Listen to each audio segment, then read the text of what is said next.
함께 보실 말씀은 고린도후서 12장 14절에서 18절 말씀입니다. 고린도후서 12장 14절에서 18절 말씀입니다.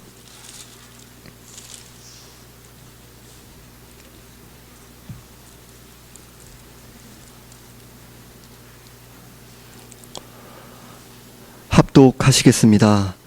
보라, 내가 이제 세 번째 너희에게 가기를 준비하였으나 너희에게 폐를 끼치지 아니하리라. 내가 구하는 것은 너희의 재물이 아니요 오직 너희니라. 어린 아이가 부모를 위하여 재물을 저축하는 것이 아니요 부모가 어린아이를 위하여 하느니라. 내가 너희 영혼을 위하여 크게 기뻐함으로 재물을 사용하고 또 내 자신까지도 내어 주리니 너희를 더욱 사랑할수록 나는 사랑을 덜 받겠느냐. 하여간 어떤 이의 말이 내가 너희에게 짐을 지우지는 아니하였을지라도 교활한 자가 되어 너희를 속임수로 취하였다 하니 내가 너희에게 보낸 자 중에 누구로 너희의 이득을 취하더냐. 내가 디도를 권하고 함께 한 형제를 보내었으니 디도가 너희의 이득을 취하더냐. 우리가 동일한 성령으로 행하지 아니하더냐. 동일한 보조로 하지 아니하더냐. 아멘. 오늘 본문 14절에서 보라, 내가 이제 세 번째 너희에게 가기를 준비하였으나 너희에게 폐를 끼치지 아니하리라. 내가 구하는 것은 너희의 재물이 아니오 오직 너희니라. 어린아이가 부모를 위하여 재물을 저축하는 것이 아니오 부모가 어린아이를 위하여 하느니라 라고 말씀합니다. 바울은 고린도 교회를 세 번째로 방문할 것이라고 말씀합니다. 바울의 첫 번째 방문은 고린도 교회를 개척할 때를 가리킵니다. 두 번째 방문은 고린도 전서를 보낸 후에 디모데로부터 고린도 교회에 발생한 문제를 듣고 급히 고린도 교회를 방문한 때를 뜻합니다. 이제 바울은 디도의 편에 고린도 교회에 고린도 후서를 전할 것인데 고린도 교회를 세 번째 방문할 것을 준비하고 있다라고 합니다. 너희에게 폐를 끼치지 아니하리라라는 말씀과 같이 바울은 고린도 교회를 세 번째 방문할 때에도 고린도 교회로부터 재정 지원을 받지 않을 것이라는 것을 밝히고 있습니다. 바울이 이러한 말을 하고 있는 이유는 바울이 재정에 대한 오해와 비난을 받고 있었기 때문입니다. 내가 구하는 것은 너희의 재물이 아니오 오직 너희니라 라는 말씀과 같이 바울은 자신이 구하는 것은 오직 고린도 교회에 함께하는 이들이 복음을 믿고 구원을 받는 것, 복음의 말씀을 따라 자라가는 것이라는 점을 분명히 하고 있습니다. 어린아이가 부모를 위하여 재물을 저축하는 것이 아니오 부모가 어린아이를 위하여 하느니라 라고 말씀합니다. 바울은 부모가 아기를 위하여 저축을 하는 것을 예로 들고 있습니다. 고린도 교회 성도들에게 무엇을 바라는 것이 아니라 고린도 교회 성도들이 거듭나는 것에만 소망을 두고 있다는 것을 부모가 아이를 양육하는 것을 그 예로 들면서 누구나 알아듣기 쉬운 그 비유로 설명하고 있는 것이죠. 15절에서 내가 너희 영혼을 위하여 크게 기뻐함으로 재물을 사용하고 또 내 자신까지도 내어 주리니 너희를 더욱 사랑할수록 나는 사랑을 덜 받겠느냐라고 말씀합니다. 내가 너희 영혼을 위하여 크게 기뻐함으로 라고 말씀합니다. 사람은 자신의 마음이 기뻐하는 것으로 중심과 삶이 기울어집니다. 바울은 영혼들이 거듭나고 진리를 따라 세워지는 것을 위해 재물을 사용하고 내 자신까지도 내어준다고 합니다. 여기서 내 자신까지도 내어준다라는 말씀은 다 써버리다, 완전히 소비하다라는 의미를 가집니다. 바울은 사도행전 20장 24절에 내가 달려갈 길과 주 예수께 받은 사명, 곧 하나님의 은혜의 복음을 증언하는 일을 마치려 하면은 나의 생명조차 조금 더 귀한 것으로 여기지 아니하노라 라는 말씀과 같이 전적인 은혜로 구원을 받고 복음 사명에 부름받은 자로 하나님께 받은 생명과 자신의 삶을 주님의 복음과 영혼들을 위해 아낌없이 드렸습니다. 바울은 고린도 교인들의 영혼을 위해 자신에게 허락된 자원과 삶을 내어주는 것이 하나님께서 주신 사랑의 마음으로부터 나타난 행위라는 것을 밝힙니다. 은혜로 참된 구원 신앙을 소유한 자는 하나님과 하나님 나라를 향한 갈망의 마음이 주어졌기 때문입니다. 참된 구원의 신앙을 소유하게 된 신자는 자기의 환경이나 물질에 대해서는 자족하는 마음이 성령의 은혜로 날이 갈수록 뚜렷해집니다. 하나님과 하나님 나라에 대해서는 계속해서 갈망합니다. 하지만 구원을 받지 않은 거짓된 신앙의 모습에는 영적인 욕구가 거의 감지되지 않는 것이죠. 영적인 기쁨을 맛본 적이 없기 때문입니다. 따라서 최소주의, 적당주의, 사람에게 흠 안 잡힐 정도의 모습 정도에 만족하는 것입니다. 이러한 모습은 성경이 말씀하는 자족이 아닙니다. 안주하는 것입니다. 자기 기만입니다. 거짓된 신앙은 언제나 사람을 기준으로 삼는 특징을 가집니다. 반면에 참 구원 신앙을 소유하게 된 신자의 기준은 하나님의 말씀입니다. 언제나 예수 그리스도 하나님의 말씀인 것이죠. 따라서 거짓된 신앙으로 살아가는 사람은 내가 다른 사람보다 신앙이 좋다, 내가 다른 사람보다 기도를 잘한다, 내가 다른 사람보다 많은 것을 이뤘다라고 생각합니다.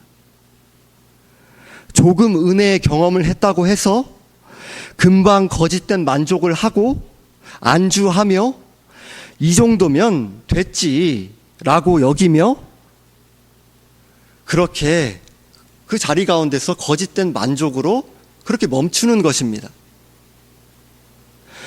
은혜의 경험이란 것도 하나님의 은혜로부터 주어진 그 거짓된 은혜, 하나님의 은혜로부터 주어진 것이 아닌 거짓된 은혜일 수 있는 거죠. 그러니까 이러한 최소주의, 적당주의, 안주의 모습으로 그렇게 살아가면서 아무런 문제점도 느끼지 않고 회개하지도 않고 게으름과 방종 가운데서 고집스럽게 살아가는 모습이 있다. 그렇다면 나는 구원신앙을 소유한 신자가 아닐 수도 있습니다. 거짓 은혜, 결국엔 그것은 하나님으로부터 온 은혜가 아니죠. 내가 내 스스로를 속이거나 어디로부터 온 어떠한 은혜이겠습니까? 그것이 은혜이겠습니까? 단지 잠깐의 감정의 고양, 단지 잠깐의 지적인 희열, 그러니까 한번 몸을 움직여 볼까? 그렇게 해서 조금 어떤 결과가 있다든지 내 안에 좀 열심히 나타난다든지 어떤 성취가 있다든지 하면은 아 그래 이 정도면 은혜에 합당한 반응이지 딱 멈추는 것입니다. 그것은 참 구원 신앙을 은혜로 소유한 자의 모습이 아닙니다. 결코 그 자리 가운데 계속 머무를 수가 없습니다. 참 구원 신앙을 소유한 자는 예수님처럼 거룩하기를 원하고 예수님처럼 온유하기를 원하며 예수님처럼 사랑하기를 원합니다. 예수님이 진리의 말씀이 기준이 되는 것입니다. 물론 이 땅에서 예수님처럼 온유하고 예수님이 사랑하는 정도로 사랑하고 예수님께서 섬기신 것처럼 그 정도의 예수님 전혀 죄가 없으신 분 아닙니까?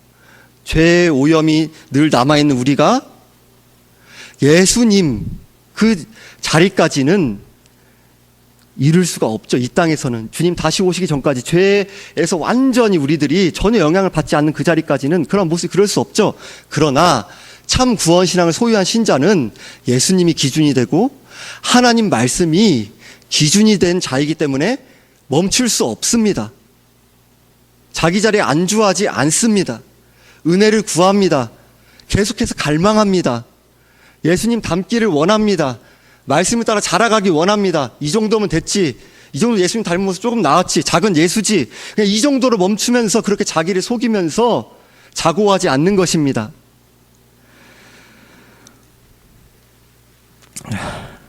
하나님께서 우리의 삶에 주신 하나님과 하나님 나라를 향한 또 하나님의 백성들을 향한 사랑의 마음, 그 영적인 갈망, 그 은혜 가운데서 그것이 내 힘으로 이룰 수 없다라는 것을 날이 갈수록 더욱 깊이 알기 때문에 주님의 은혜를 구할 수밖에 없는 것입니다. 진리의 말씀이 기준이 되고 예수님이 기준이 되기 때문에 주님을 의지하기를 간구하고 분투할 수밖에 없는 것입니다. 계속해서 이 정도 갈망하면 됐지 하고 멈추지 않는 것입니다. 또 그렇게 간구했다라고 해서 할 바 했다라고 자기를 합리화하지 않고 간구하고 실제 삶으로 애쓰는 것입니다. 하나님께서 우리의 삶에 주신 하나님과 하나님 나라를 향한 선한 갈망이 순종의 삶으로 열매 맺을 때에도 자신에게 공로를 돌리지 않고 오직 하나님의 은혜로 이루어졌다는 것을 고백하며 오직 주님께만 영광을 돌리기를 힘쓰는 것입니다. 너희를 더욱 사랑할수록 나는 사랑을 덜 받겠느냐라고 묻습니다.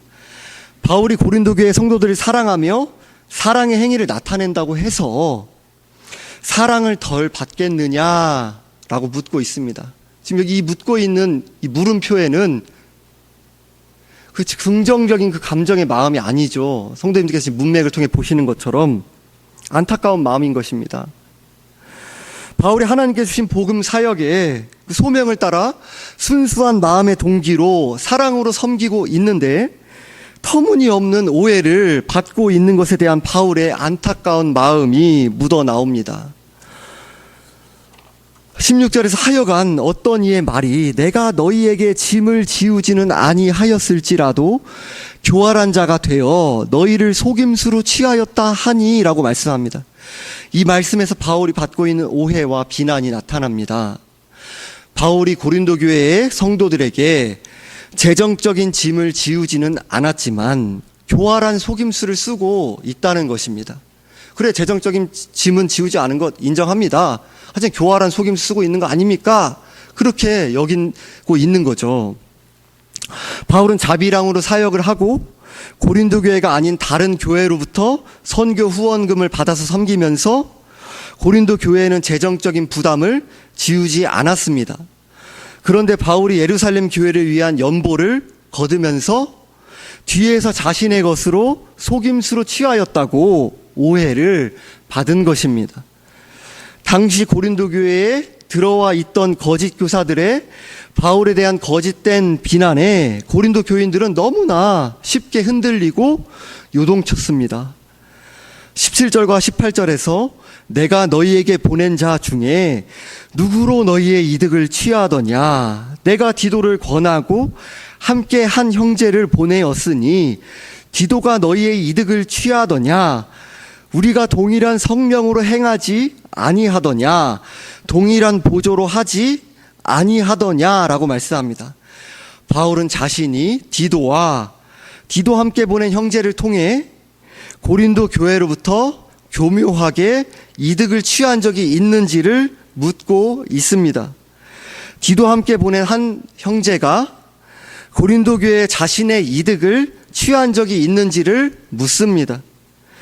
우리가 동일한 성명으로 행하지 아니하더냐? 동일한 보조로 하지 아니하더냐라고 묻고 있습니다. 바울과 디도의 일행이 동일한 성령의 인도하심을 따라 동일한 보조로 행했다는 것을 가리킵니다. 자신의 뜻과 유익을 구한 것이 아니라 진리의 말씀을 따라 동일한 성령께서 인도해 주시기를 간구하며 동일한 신앙 자세로 섬겨왔다는 것입니다. 교회는 예수 그리스도를 믿는 사람들의 모임입니다. 예수님을 머리로 모시는 한 몸이 된 지체들이 된 것입니다. 고린도전서 12장 13절에서는 우리가 유대인이나 헬라인이나 종이나 자유인이나 다 한 성령으로 세례를 받아 한 몸이 되었고 또 다 한 성령을 마시게 하셨느니라 라고 말씀합니다. 그리스도의 몸의 지체들은 모두 예수 그리스도를 믿는 믿음을 성령께서 주시는 은혜로 구원과 죄사함의 은혜를 누리게 되었고 성령의 은혜로 예수 그리스도와 한 몸이 되었습니다. 다 한 성령을 마시게 하셨느니라 라는 말씀은 신자 안에 성령께서 내주하시며 새 생명을 주시고 새 생명을 영원토록 누리게 하시는 은혜를 가리킵니다. 에베소서 4장 4절에서 5절에서는 몸이 하나요 성령도 한 분이시니 이와 같이 너희가 부르심에 한 소망 안에서 부르심을 받았느니라. 주도 한 분이시요 믿음도 하나요 세례도 하나요 라고 말씀합니다. 예수 그리스도를 나의 구원자가 되시며 나의 주인이 되시는 분으로 주님이 되시는 분으로 믿는 한 믿음으로 한 성령의 은혜로 한 분 주님의 몸된 교회가 된 것입니다. 이토록 아름답고 영광스러운 그리스도의 한 몸된 교회의 지체가 된 우리들이지만 현실 속에서는 끊임없는 교회의 크고 작은 아픔과 깨어짐과 분열을 경험하며 살아갑니다. 우리들이 복음의 말씀과 진리의 문제와 같은 본질적인 측면에 있어서는 양보함이 없어야 할 것입니다. 오늘 본문과 관련했을 때 거짓 교사들의 가르침과 같이 진리에 위배되는 것들에 대해서는 우리들이 진리의 말씀을 가감하지 않고 타협하지 않으며 진리의 말씀이 교회 가운데 밝히 드러나고 이루어지기를 함께 기도하고 힘써야 합니다. 모든 상황 가운데에서 진리의 말씀만이 우리의 유일한 기준입니다. 하지만 오늘 본문에서 살펴보게 되는 것처럼 바울이 받은 비난은 거짓된 비난이었습니다. 고린도 교회 성도들이 오해한 것이었습니다. 우리들이 교회 안에서 또는 사회에서 많이 경험하는 것처럼 우리들이 제한된 정보와 우리의 경험이나 생각으로 잘못되게 판단하고 비난하며 알고 보았더니 오해였던 적이 얼마나 많을까요? 게다가 우리들이 일생 동안 경험해 온 것처럼 교회의 갈등과 분열에는 진리의 문제로 인한 것이 있지만 이 경우에서는 타협해서는 안 됩니다. 비본질적인 것으로 서로 마음이 상하고 긴장이 발생하며 갈등과 분열이 나타나는 경우가 많다라는 거 너무나 잘 알고 계시죠? 신자들은 구원을 받은 이후에도 죄의 부패함을 따라 자기 중심적으로 생각하거나 행동할 때가 여전히 많고 남녀의 성별의 차이와 노소의 연령의 차이와 지역의 차이와 가정 환경의 차이와 사회적 위치의 차이와 같은 다양한 차이를 가진 사람들이 모여 있습니다. 같은 말과 행동도 각 사람에 따라 다른 의미로 주관적으로 해석되는 경우가 많이 있죠. 진리의 말씀이 기준이 되는 것입니다. 그런데 지금 그 비본질적인 부분에 있어서 각자가 어떤 사람이 말을 해요. 행동을 해요. 그런데 어떤 사람이 말하고 행동하는 게 A가 A로 전달되지 않고 A가 B로 전달되고 A가 C로 전달되고 A가 D로 여겨지고 이러한 것들 나의 삶, 우리의 삶 가운데 계속해서 경험하며 살아가잖아요. 그렇죠? 우리들이 함께 기억해야 하는 것은 신자에게 오늘 바울의 고백과 같은 교회를 사랑하고 교회의 지체의 영혼들을 향한 염려를 가지며 하나님의 영광을 위해 자신의 자원과 생명까지도 기꺼이 기쁨으로 드리고자 하는 그 소원하는 마음이 거듭난 신자 모두에게 주어지게 된 것입니다. 그러니까 하나님을 사랑하고 진리의 말씀을 기뻐하고 교회의 유익을 원하고 영혼들이 바르게 세워지기를 원하고, 이러한 마음은 참 구원신앙을 소유한 신자라면은 반드시 성령의 은혜로 생기게, 나타나게 된 것입니다. 은혜로 소유하게 된 것입니다. 물론 갓 구원을 받은 신자에게는 그것이 거의 나타나지 않을 수 있겠죠. 하지만 날이 갈수록 시간이 지나면서 진실로 참 구원신앙을 소유한 신자라면은 그러한 마음이 반드시 중심과 삶 가운데 조금씩 더 묻어나오게 되어 있습니다. 교회와 지체들을 사랑하는 마음은 미약하더라도 조금씩 삶으로 열매를 맺어가도록 신자 안에서 성령께서 은혜를 베푸시며 구원의 완성까지 일하십니다. 참 구원신앙을 진실로 소유한 신자라면요, 우리들이 진정으로 하나님의 주권을 믿고 성령께서 신자를 빚어가신다는 것을 생각할 때 서로를 향해 믿고 신뢰하며 함께 진리를 위하기를 기도하고 힘쓰는 모습들이 나타나야 하지 않을까요? 우리들은 어떤 신자 사이의 관계라도 가까이에서 자주 접하는 관계로 만나게 된다면 크고 작은 실망을 반드시 경험하게 됩니다. 우리들이 신자 사이의 아픔과 손해를 경험하더라도 믿고 신뢰하며 용서하고 사랑하며 함께 진리를 위하기를, 감상적으로 용서하고 사랑한다고만 말씀드리지 않았습니다.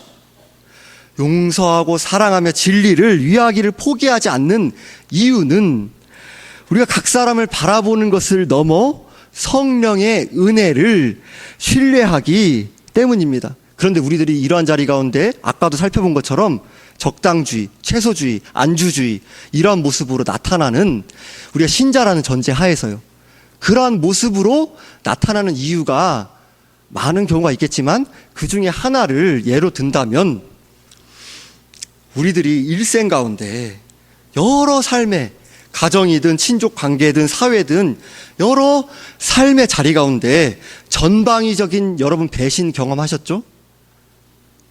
배신을 경험하지 않은 분은 성도님 중에 아무도 없을 것입니다. 가까이에 믿었던 사람이 나를 낭떠러지로 밀은 경험들 다 있으실 것입니다. 지금 경험하신 분이 있으실 것이고요, 지금까지 경험하신 분이 있으실 것이고, 또 경험하지 않았다면 앞으로 여러분의 남은 인생 가운데 경험하실 경우가 안 경험하실 경우보다 훨씬 많을 것입니다. 그래서 우리들이 본능적으로 그 감각이 있는 거죠. 본능적으로 내가 이렇게 손해를 보고 희생하고 복음의 말씀을 따라 예수님처럼 친구를 위하여 자기 목숨을 주면 이보다 더 큰 사랑이 없다, 이런 말씀을 따라서 바보가 되고 자기를 부인하고 대가와 보상을 바라지 않고 사랑하고 섬기면 날 만만하게 보고 결국에는 내가 권리를 잃어버릴 수도 있고 재정적인 손해를 볼 수도 있고 직장에서 나의 직장을 잃어버릴 수도 있고 여러 가지 피해들을 경험한다라는 것을 여러분들이 예측하고 있고, 또 아마 많은 경우에 있어서는 여러분이 예측한 대로 될 것입니다. 그런데 신자는 기꺼이 사랑 안에서 진리를 위하면서 상처받을 각오를 하고 손해볼 각오를 하고, 심지어 예수님께서 우리의 생명을 내어주신 것처럼 그 은혜로 말미암아 생명까지 내어주신 은혜를 간구하고, 그 가운데서 심지어 나는 그러한 것 가운데서 내가 예측한 대로 나의 것을 빼앗기고 잃어버리고 낭떠러지 가운데 밀어뜨림을 당한다 할지라도 거듭나지 않은 분이라면, 심지어 나를 그렇게 이용하는 분이 거듭나지 않은 분이라면 어떻게 이런 사랑이 있지? 어떻게 이런 진리가 있지? 충격을 받고 거듭나는 일에 나는 미처 그 결과를 보지 못할 수 있겠지만 그러한 일 가운데 내가 쓰임받을 수도 있고요. 신자라면, 신자인데도 마음의 어두움 가운데, 그러한 가운데 우리들이 배신을 당하고 그러한 가운데 손해를 보고 짓밟힘을 당하고 그러한 것을 경험한다 한다 할지라도 회개하고 진실한 신앙으로 빚어 질 수 있기를 간구하고, 다윗이 사울을 하나님께 주권에 맡긴 것처럼 바울이 악을 악으로 갚지 말고 하나님께 맡기고 원수를 축복하라 한 것이 문자로만 남지 않고 말씀 가운데 우리에게 주어진 말씀으로, 난 성격이 이래요. 나는 지금까지 할 말 안 하고 못 참았어요. 표현 안 하면은 어떻게 알겠어요. 근데 우리 믿음의 선배들이 한결같이 걸어가면서 고백하신 것이 있습니다. 침묵, 정진. 침묵, 정진. 다음 시간에 살펴볼 것이지만 우리 본문의 다음 구절 19절에서도 바울이 난 변명하지 않는다고 말씀하고요. 내가 지금 이야기하는 것은 나 때문이 아니라 교회의 유익 때문에 한다라고 밝힙니다. 참 구원신앙을 가진 신자는 날이 갈수록 자기에 대해서는 변명을 하지 않습니다. 오해를 하고 손해를 보고 잃어버린다 한다 할지라도 하나님께서 맡겨주시고 해명해 주시면 해명하는 것이고, 아니면 주님 다시 오실 날 주님 품에 안길 때까지 그분의 선하신 섭리가 있겠지, 그래서 내가 재정을 손해보기도 하고 사회적 위치를 손해보기도 하고 명예를 손해보기도 하고 그러한다 할지라도 하나님의 선하시고 자비하시고 온전한 섭리 가운데 내 인생이 놓여있다, 지금 신뢰할 수 있도록 도와주옵소서, 그 가운데 맡기며 나아가는 것이 우리가 회피하지 않아야 되는 모든 신자의 삶 가운데 부르심입니다.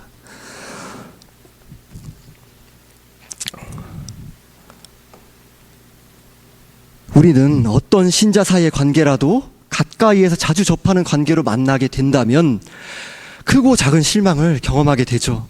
우리 신자 사이의 아픔과 손해를 경험하더라도 믿고 신뢰하며 용서하고 사랑하며 그렇게 함께 진리를 위하게 포기하지 않는 것은 의심하고 불신하고, 그래 지금 봤었을 때는 딱 이렇게 해갖고 일단 의심하고 불신하는 게 내가 데미지 안 입어, 사랑으로 믿는데 진리를 타협하지 않는 겁니다. 그런 은혜를 간구하고 씨름하는 것입니다. 기도하는 것입니다. 각 사람을 바라보는 것을 넘어 하나님의 주권, 성령님의 은혜를 신뢰하기 때문입니다. 물론 우리가 교회에서 만나는 관계 가운데에는 거듭나지 않은 분들의 경우가 있을 수도 있습니다. 우리가 혹시라도 거듭나지 않은 분들의 구원을 위해 삶에서 나타나는 열매들을 통해 분별해 가야 하지만, 또 어느 정도는 분별할 수도 있는 부분이 있지만, 우리가 하나님과 같이 완벽하게 참 구원신앙의 소유 여부를 다 알 수는 없다는 점도 겸허하게 인정해야 할 것입니다. 그리고 우리들이 서로 간에 구원신앙의 여부를 분별하고 진리를 따라 권면하며 때로는 경책하기까지 하는 이유는 구원을 받지 않은 영혼이 거듭나게 되고 진리를 따라 함께 세워져 가기 위한 사랑의 동기로 인한 것이어야 하지 않겠습니까? 심지어 칼빈은 송사에 관한 고린도전서에 유명한 말씀이 있지 않습니까? 송사할 때에 세상 법정에 송사하지 말라라는 그 말씀이 있지 않습니까?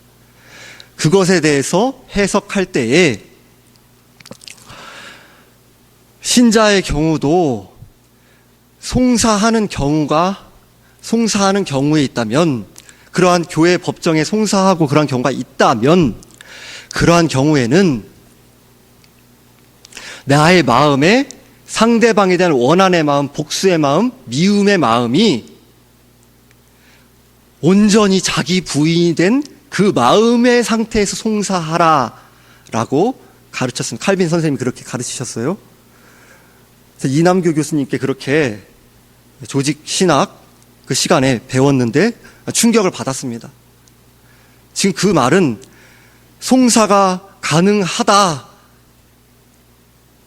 가능하진 않다고 했죠. 그런데 이제 그러한 부분들이 우리와 같이 경박하게 너무나도 쉽게 보복하고 복수하고 내 성질이니까 등등 여러 가지 이유로 합리화하는 말씀을 가감하는 우리를 겸허히 돌아보게 하지 않습니까? 심지어 7위의 경우로 나아간다고 하더라도 다음 본문의 말씀의 문맥은 7위의 경우입니다. 7위의 경우로 나아간다고 하더라도 7위를 받은 분이 죄로부터 돌이켜 회개하기를 바라는 애끓는 사랑의 마음으로 조심스럽게 이루어지는 것 아닙니까? 아, 그래, 지금 내 마음을 힘들게 했지. 쌤통이다. 골탕 좀 먹었으면 좋겠다. 이런 저급한 것은 성경이 말씀하는 7위가 아닙니다. 우리의 본성은 계속 그렇게 돌아가죠. 사랑의 마음 가운데 얼마나 말씀에서 저를 비롯해서 얼마나 먼지를 우리 같이 은혜를 구하면서 분투해야 할 것입니다.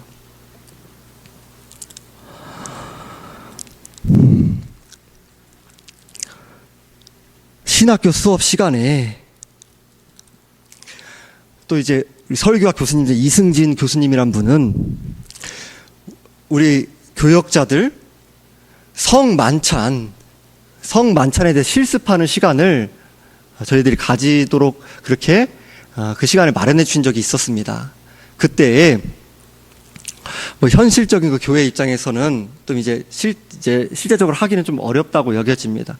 그런데 그때 떡과 잔을 나누는 것을 하면서 이제 사도신경의 고백을 예를 들어서 제가 지금 전능하사 이렇게 한다면 옆에 있는 분이 이제 그 가운데서 천지를 만드신 하나님 아버지를 내가 믿사오며 그 다음 분은 그 외아들 우리 주 예수 그리스도를 믿사오니 이렇게 고백하고 또 다른 사람들은 듣고 성찬 가운데 임하면서 그러한 부분들을 제안하셨고 한번 그렇게 실습으로 보여주신 적이 있습니다. 그렇게 하면서 그 이유에 대해 설명하시기를 우리는 다른 사람의 신앙 고백에 대해서 깎아내리는 죄된 본성이 있다라고 우리들에게 설명하셨어요. 그래서 옆에 있는 지체가 전능하사 이렇게 고백하는 걸 듣는 것입니다.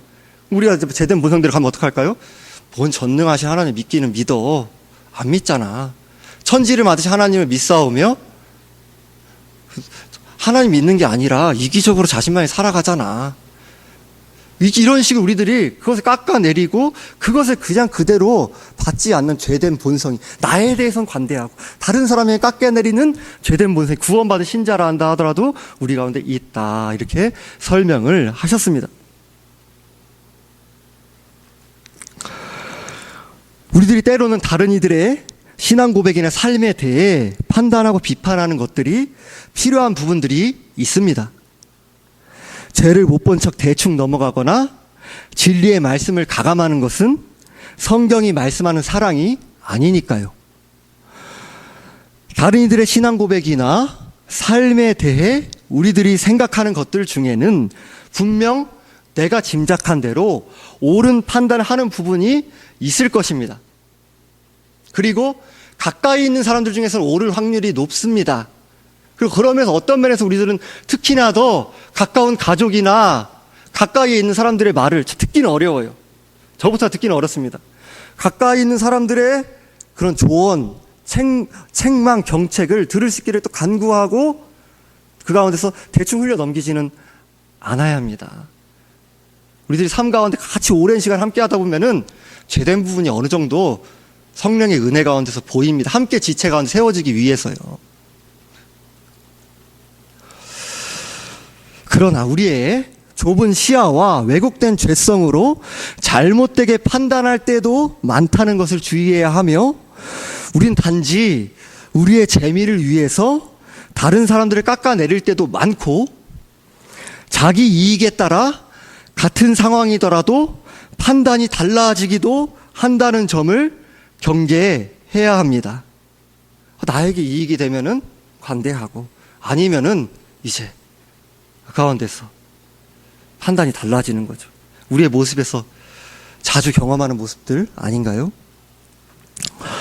우리는 우리가 동일한 성령으로 행하지 아니하더냐, 동일한 보조로 행하지 아니하더냐라는 말씀과 같이 서로를 향한 오해의 여지를 최소화하며 각자의 그 신앙 양심에 그들에 대해서 우리들이 시험을 받지 않도록 주의하는 것이 필요합니다. 그 오해의 여지를 최소화하며 성령께 지혜를 구하고 말과 행동에 있어서 서로를 배려하는 애씀이 필요합니다. 오늘 살펴본 것처럼 주님의 몸된 교회와 영혼들을 사랑하고 염려하며 함께 진리를 따라 세워져 가는 것을 기뻐하는 중심과 삶이 모든 신자 가운데 이루어지게 되었고 날이 갈수록 깊어지게 되었습니다. 나 같은 죄인을 주님께서 포기하시지 않는 열심과 사랑으로 진리를 따라 빚어가시는 것과 같이, 근데 우리 이런 거는 나에 대해 너무나 확 붙잡고 너무 좋다, 그치, 맞지, 나한테 이러시지. 근데 다른 사람에 대해서, 특히 나와 관계 맺긴 어려운 분이 있다면 그런 분에 대해서는 다 그거 이제 안 보려고 하잖아요. 우리들이, 저와 우리들 가운데 그런 죄된 마음들이 그런 자리 가운데 나아갈 때 있잖아요. 다른 지체 안에도 동일한 성령이 동일한 은혜를 베풀고 계시며 진리의 사람으로 빚어 가시고 함께 구원의 완성까지 이루고야 마신다는 한 소망 안에서 성령이 하나 되게 하신 것을 힘써 지켜가기를 기도하고 함께 애쓰는 우리 모두가 되어야 하겠습니다. 기도드리겠습니다. 하나님 아버지, 우리 가운데 예수 그리스도께서 우리의 삶에 모든 것 되시는 그러한 은혜를 누리게 하심에 감사합니다. 그것이 우리의 지식으로만 머무르지 않고 우리의 삶의 모든 것을 충만하게 내어주시는, 충만하게 공급하시는 구원의 시작도, 거룩하게 빚어가는 과정도, 구원의 그 완성까지 만들어가시는 은혜도 예수 그리스도 안에 있다라는 우리들의 신앙 고백에 따라 그분이 기준이 되시기에, 진리의 말씀이 기준이 되시기에 적당주의, 안주주의, 최소주의, 세상의 방식으로 사람 눈에 딱 흠 안 잡힐 정도 그러한 모습에 머무를 때 많았음을 회개합니다. 사슴이 시냇가에 그 목말라서 갈망하는 것처럼 나의 영혼이 하나님을 갈망하오니 하나님을 향한 사랑이, 하나님의 교회를 향한 그 사랑함이, 진리의 말씀을 향한 분투함이 주님께서 예정하셔서 구원하신 그 영혼들을 향한 애씀이 우리의 삶 가운데 멈춤으로 나아가지 않게 하시고 은혜를 구하고 지혜를 구하며 분투하는 삶으로 우리의 삶 가운데서 나의 왜곡된 성정을 따라서 그러한 것이 아니라 사랑과 진리는 동전의 앞뒷면과 같이 사랑과 공의는 결코 떨어질 수 없는 그러한 은혜 가운데, 우리의 가운데 우리가 그 말씀을 받았다라는 것을 기억하면서 주님의 몸된 교회 지체들을 위해 기도하고 또 사랑으로 품기를 소망하고 믿고 견디면서 그렇게 함께 주님 안에서 기쁨으로 진리를 따라 자라갈 수 있도록 연약한 우리를 붙들어 주옵소서. 감사드리며 우리 주 예수 그리스도의 이름으로 기도드리옵나이다. 아멘.